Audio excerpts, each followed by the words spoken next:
So there are things that I think play out on a college campus that make it, for better or worse, different in terms of stress than kind of out in the world. I have to point out too that Texas Tech, 35,000 students, and then however many administrators and faculty and staff, we're bigger than most of the small towns around here, like right here in the middle of Lubbock. Yeah, and so whenever you've got an organization or a place like that, you develop a culture to it. Just like a small town has its own culture. It's got things that people there like, it's got things that people that don't like, people kind of group together. It's the same for a college. But these are common factors that really contribute to stress are, first off, separation from family.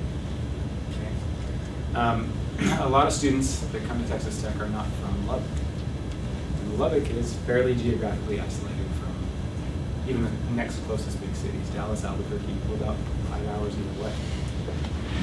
Separation from family may be stressful because they're not receiving the support that they need from family. They're further away. They feel distanced from people that are supportive. Separation from family can be a good thing for some people. They need to be away.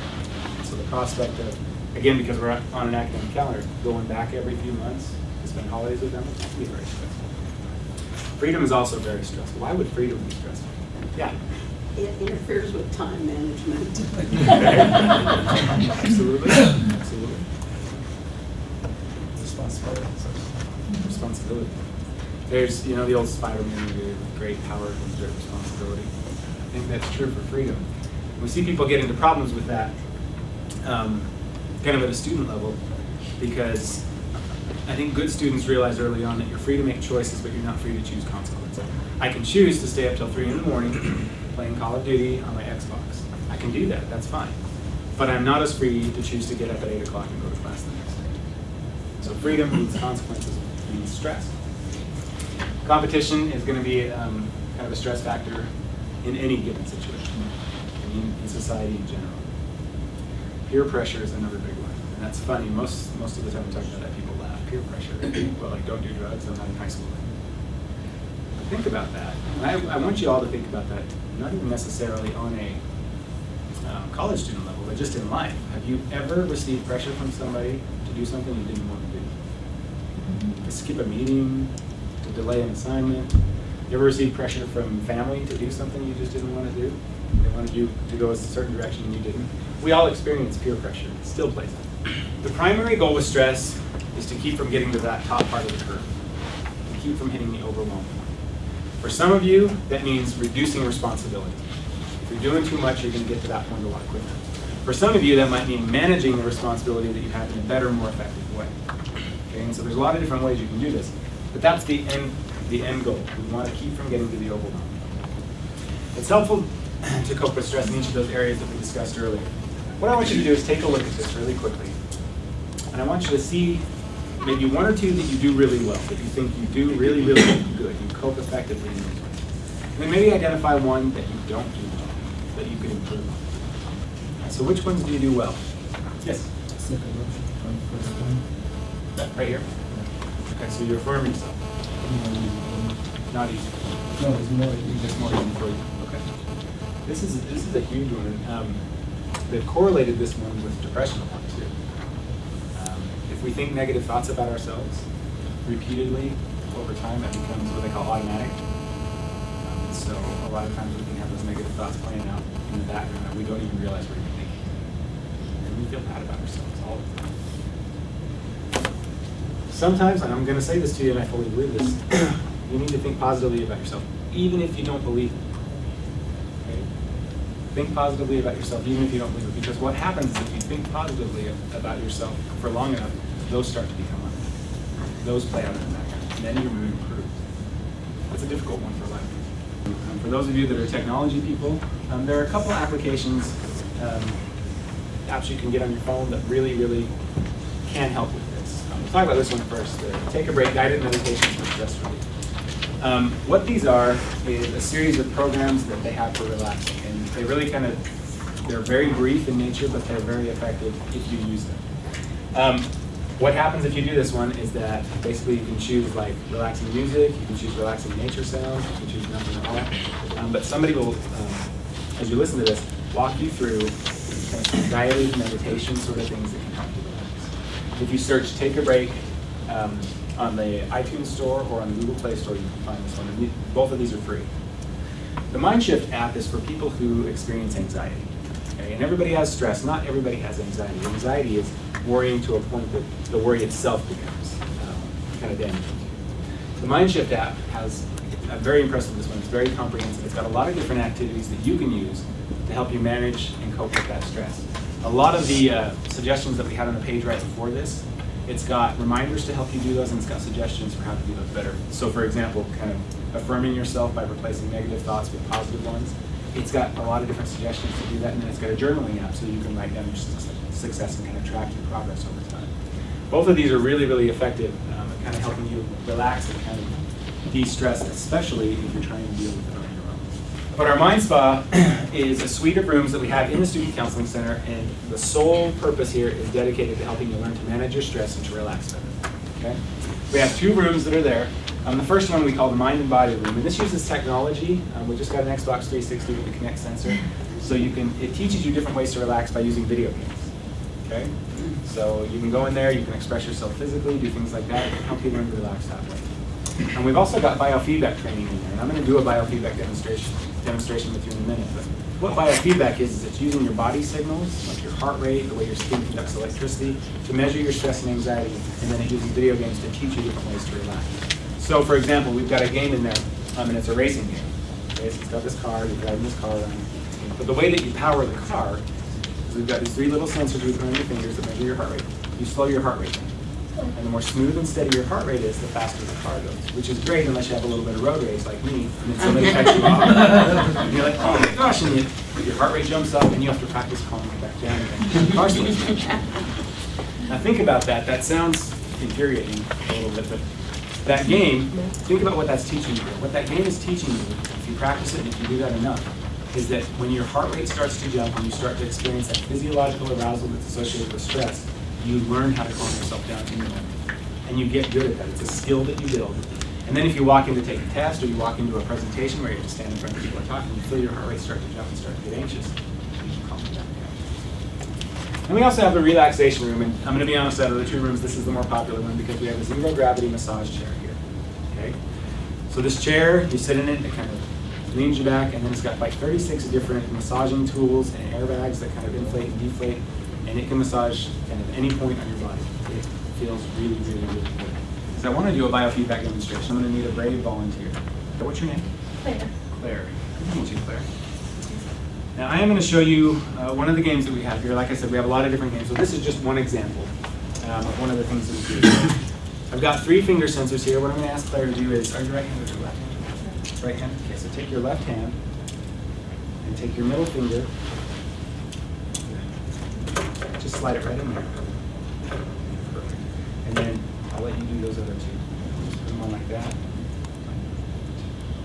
Oh, and actually, I think that's not. Let's flip that one over. This one. Yeah. Sounds relaxing, doesn't it? You're already relaxed. And Claire, what I want you to do, just rest your hand on your lap, just comfortably, just so it doesn't move a lot. Now this is kind of a new age flavored game. Okay, not all of them are like this. And so, if you like meditation, you like kind of a new age sort of approach, wonderful. Come use this. If not, we have some other applications that will work for you as well. Now, I've got Claire hooked up to these finger sensors. These are measuring her heart rate. Okay, but we're not as interested in heart rate beats per minute. What we're interested in is changes in her heart rate over time. When we're stressed out, we take short, choppy breaths. And that cues our heart to speed up and slow down in kind of an irregular pattern. Every time you inhale, your heart rate actually speeds up a little bit. Every time you exhale, your heart rate slows down.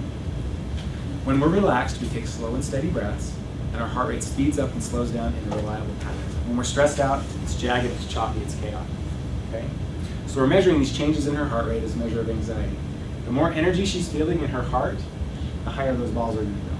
And that can be stress, that can be anxiety, that can also be kind of positive energy. If she was exhilarated, if she just run a race or something, her heart rate would be going faster, and it would be measured. You got me excited just thinking about that. And you'll notice that as she laughs, they go up a little bit higher because laughing, again, a little bit of energy, so that positive energy. What we see with people sometimes when we hook them up here is that you get kind of stuck in a loop. where you're a little bit stressed out and you're sitting in front of everybody staring at you here. It's a little stressful, I want to acknowledge. Yeah, it is. But then sometimes people focus on these, and as the balls start going higher, they're like, oh no, I gotta calm down. Calm down, the balls stop, go down. And you get more anxious until they start to go higher and higher. So what we do here, if you came into the Mind Spa and you were using this program, is we would have you practice some deep breathing, positive affirmations, a lot of those kind of physiological coping mechanisms that we talked about earlier. We'd have you start to do that here. And what you'd see is that as you got really good at doing those, you'd see the balls start to go down. Now for some of you, again, this illustrates that idea of, if we have low stress, if we have low performance. Some people come and we hook them up to this and the balls just kind of sit here and they don't do much. So for that person, the goal is maybe to induce a little bit of stress. Write down the list. What do you got going this week? What responsibilities do you have? What are you going to do here? See if we can get a little bit of that positive stress and anxiety. Let's see if we can induce a little bit of change from you, okay? So what I want you to do, you can face any direction you want to if you don't want to have everybody staring at you. I'm going to distract you, okay? So I'm staring at you. What I want you to do is just practice taking some slow and steady breaths. We talk about deep breathing as a way to manage our stress and anxiety. Deep breathing is not the key. I think that's the way we talk about that's wrong. The goal is not to fill our lungs with oxygen and kind of flood our body with oxygen. That actually makes you dizzy and maybe a little more stressed out. When we do deep breathing, the goal is to take slow and steady breaths. Okay? So I want you just to take some slow and steady breaths. You can close your eyes if you like. How are we doing, Claire? Have they slowed down any? No, still going? Okay. Let's give somebody else a shot here. Whatever, we got you hooked up here. You're not moving at all. Are you feeling stressed out at all right now? Good deal. So we're reading that. So let's see if we can get those to go up just a little bit. Okay. Now, you don't have to answer these questions, but I want you just to think about this. You're in school. I want you to think about your hardest subject, the subject that gives you the most trouble. You don't have to tell us these things. And I want you to think about the next exam or the next project that you have. I want you to think about all the things that you have to do in order to get that done. I want you to think about maybe what's going to happen if you don't. Sit and kind of worry about that. Just worry. I want you to think about the worst thing you could do well. The worst possible. See that stuff? Okay. So what may be happening here today?